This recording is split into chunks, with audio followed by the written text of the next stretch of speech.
I graduated university at 22, quickly moving on to get what felt like my dream job at the time at Harrods in their digital team. All the while having the mindset of if I work really hard, then I'll be really successful and earn loads of money.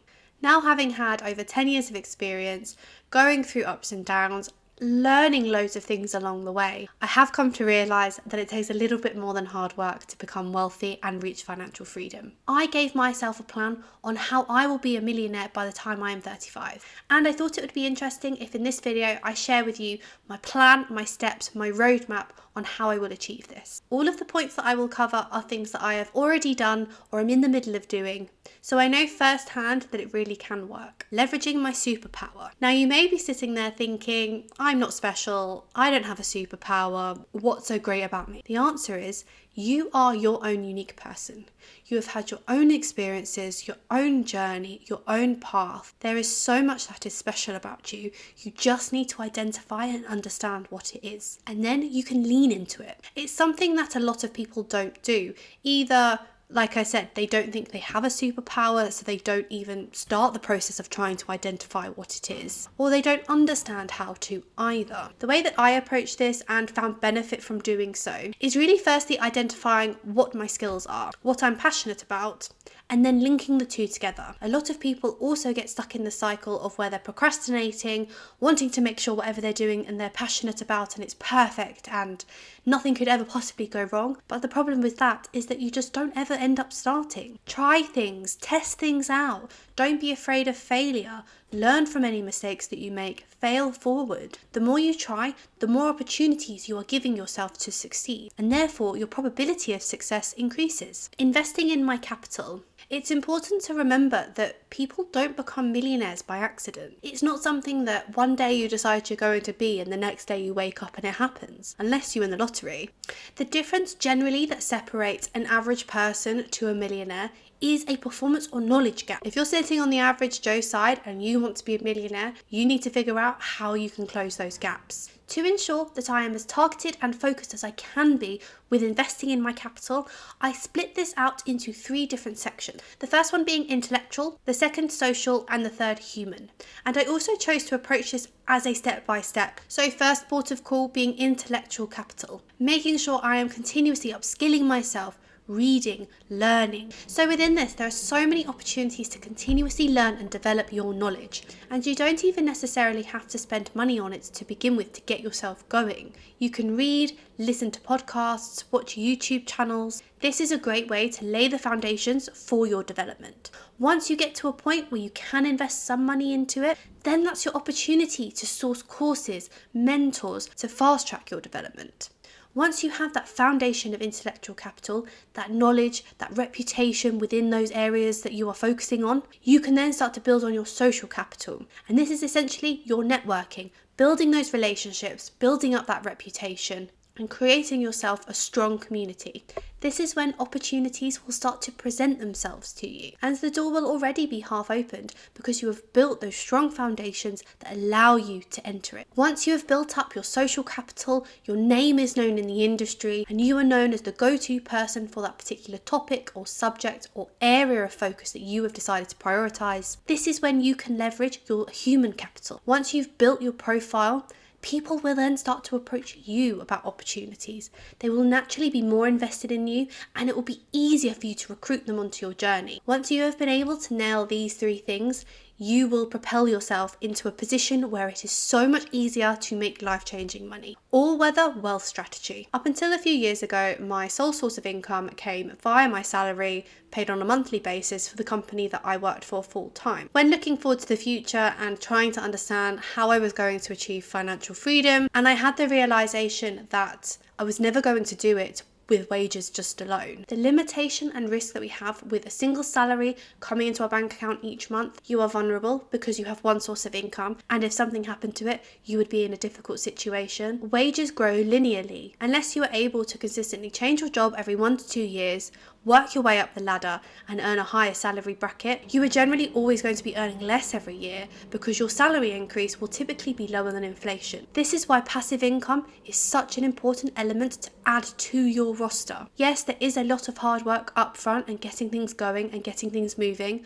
but once they are in a position where they are working passively for you, you are essentially earning money whilst you sleep. I currently have a passive income via my Amazon business, and then for example, me starting this YouTube channel, a lot of investment and time has had to go in up front in order to get me where I am now, and I'm still working on building it. It's all work that I am doing for free, with a hope that I get myself to a point where this becomes a passive income stream for me. I wanted to share a great sentence that I love, which I have found incredibly motivating over the years, and that is, people overestimate what they are able to achieve in 1 year, but underestimate what they can achieve in 5 years. You need to be planting the seeds of tomorrow and getting used to not having instant gratification and an instant benefit from what you are doing.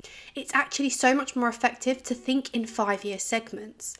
Where do you want to be in 5 years? Who do you want to be in 5 years? And then breaking it down into bite-sized elements that you are able to then focus on and target over that 5-year period. Diversification into your all-weather wealth strategy is also incredibly important. Yes, for the moment, I have my salary coming in every month. I have my Amazon FBA business. I have a couple of other things on the side. The more roots that you can add to your tree, the stronger and more resilient you will be. Number 4. First principles. So I have seen the first principles concept talked about a lot on YouTube, and I've read a lot about it, with Elon Musk being one of the most probably prominent advocates of the principle itself. He has applied this approach to so many things that he has taken on in his career, namely Tesla and SpaceX, and instead of accepting the status quo, he has chosen to challenge that and push for something greater. For example, when he was looking to build rockets for SpaceX, he did not simply just accept the high costs of building a rocket. He broke it down, he understood every element, understanding its basic components, and then built it up from there. Another great advocate was Steve Jobs.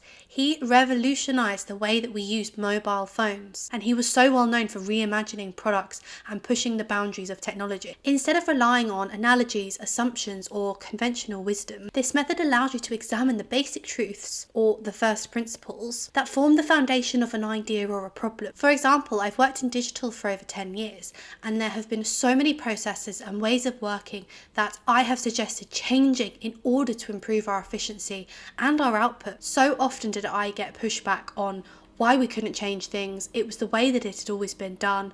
They weren't open to a negotiation or discussion about it, and that I should basically just get on and do what I'm told. I definitely learned after those moments to read the room better and pick my moments with the things that I suggest and say from a professional side of things. But personally in my life, someone telling me no only gives me fire to prove them wrong and to demonstrate that I'm able to do something. It's a motivator for me, not a deterrent. Imagine if Thomas Edison hadn't invented the light bulb, or Alexander Graham Bell, the telephone, or the Wright brothers, planes. The world could look very different if these people hadn't pushed the boundaries. Number 5. The Slight Edge. Now, a book that I absolutely love from author and motivational speaker Jeff Olson says that success and failure are both a result of the slight edge, and that your trajectory is determined by the impact of the choices that you make. So every choice and decision that you are making, no matter how big or small, are nudging you either in the direction of towards your goals or away from them. And all of those small actions and decisions compound to have a big impact. If you are having a moment where the decision seems difficult or you want to take the easy way out, you just need to remember that whatever is uncomfortable now will be comfortable later.